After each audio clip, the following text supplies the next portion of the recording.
It's time for another throwback video. You voted on it and I listened. So today we're talking about the strongest beings in the Mortal Kombat universe and how they consistently suck for some reason. Despite having untold levels of power, these characters tend to either do nothing at all or die in embarrassing ways, especially in the most recent game. Mortals are no threat, Raiden.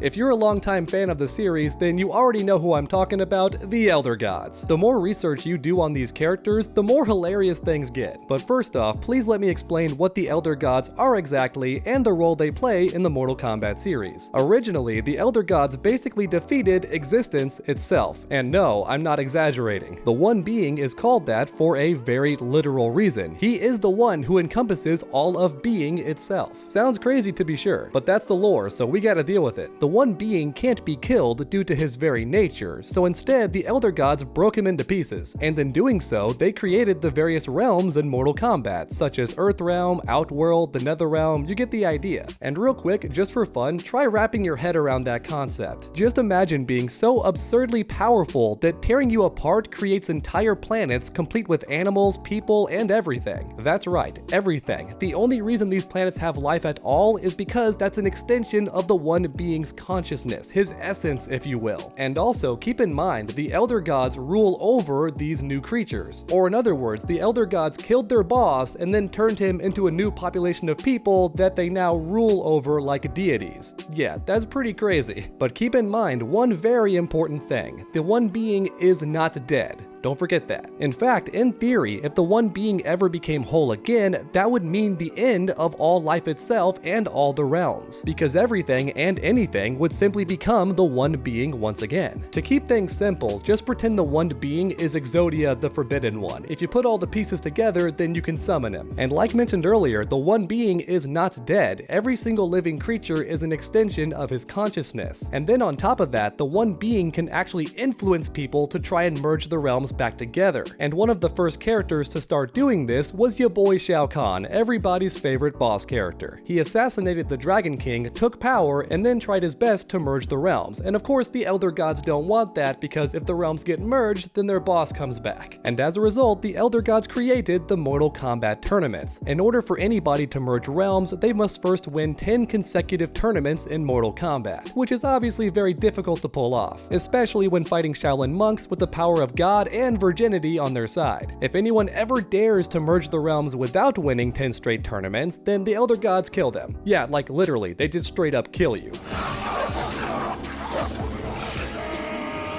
Okay, so now you have a basic understanding of the Elder Gods and are likely wondering why Mortal Kombat fans make fun of them all the time. So allow me to break it down into two simple reasons. Reason number one, the Elder Gods are very lazy and almost never do anything helpful 99% of the time. And then for reason number two, the Elder Gods die way more often than you'd expect and often in hilarious ways. So let's begin with point number one, the Elder Gods being lazy. Mortal Kombat 9 is possibly the best example of this. Shao Kahn finds a loophole in the Mortal Kombat rules and decides to just invade Earthrealm because he don't give a damn. Which of course is mad disrespectful to your boy Raiden, the protector of Earthrealm, a position by the way that he was given by the Elder Gods. Which means the Elder Gods are basically his boss, so of course he goes to them like, yo, you gonna let Shao Kahn do my realm like this? You're supposed to be protecting us, get off your butts and do something. And yeah, that logic makes sense to most of us watching this nonsense go down, but guess what? The Elder Gods don't care. Why? Because the realms aren't being merged. Invasion does not really bother them. But Shao Kahn,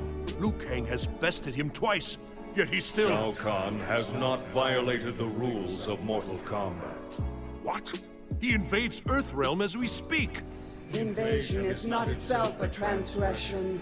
It is the merger of realms that is prescribed. And this is very shocking to Raiden, no pun intended, because he assumed the Mortal Kombat tournaments were created to protect people. But no, it turns out those rules are just to stop the realms from being merged, and that's pretty much it. Because as mentioned earlier, every time a realm gets merged, that makes the one being more powerful. And if somehow the realms did all get merged together, the one being would return. And once again, that's really all the Elder Gods care about. They are extremely uncaring for the most part, and look, their motivation does kind of make sense, but also don't forget how powerful these people are. Like, why not just help? I know it's not your primary concern, but why not just do something? Why you gotta be so lazy? As somebody who enjoys writing stories myself, I understand how godlike characters can't be used to solve all the problems, because then your story wouldn't have any tension. I get that. So if anything, maybe the Elder Gods should just not be a thing in future games. Keep their Mortal Kombat rules around and stuff like that, but don't show them on screen or anything like that. Oh wait, the new game did that. No, seriously, the Elder Gods never appear on screen in the newest Mortal Kombat game. In fact, in Mortal Kombat 1, I think the Elder Gods get mentioned one time, and that's it. But after that, they never get talked about again, and honestly, that's probably a good idea since most fans hate them anyway or just consider them a joke. Okay, so that's point number 1. Now it's time to talk about point number 2, the Elder Gods constantly dying or just getting defeated. Despite the Elder Gods being cosmic level beings who can rip apart the one being himself, the Elder Gods die quite a lot. And at a certain point, it just becomes funny. Once again, let's hop back to MK9. This game literally starts with Shao Kahn having killed the Elder Gods. Or at least, I'm going to assume he did because he's actively merging the realms and the Elder Gods would not allow that, so if the realms are being merged, then he most likely killed them. But how did Shao Kahn do this, you might be asking? Well, he defeated Blaze, and that's about all it took. Yeah, apparently Blaze is strong enough to kill all the Elder Gods on his own and can also merge the realms on his own. I mean, he has to be, because otherwise this entire scene makes no sense at all. And what's even more ironic is I think the gods created Blaze, so yeah, they literally kickstarted their own downfall like a bunch of idiots. But keep in mind, even before the events of Mortal Kombat 9, the Elder Gods had already taken a massive L. Because get this, Shinnok himself almost killed every Elder God on his own. That's right, all by himself. And Shinnok is also an Elder God, so I understand that he must be strong, but still, how does an entire group lose to one guy? Like, just look how goofy this scene looks. They won't even get out of their chairs. They're so lazy. The Elder Gods would rather die than get out of their lazy boy chairs. But don't worry, thankfully 2 heroes are here to save them. And guess who it is?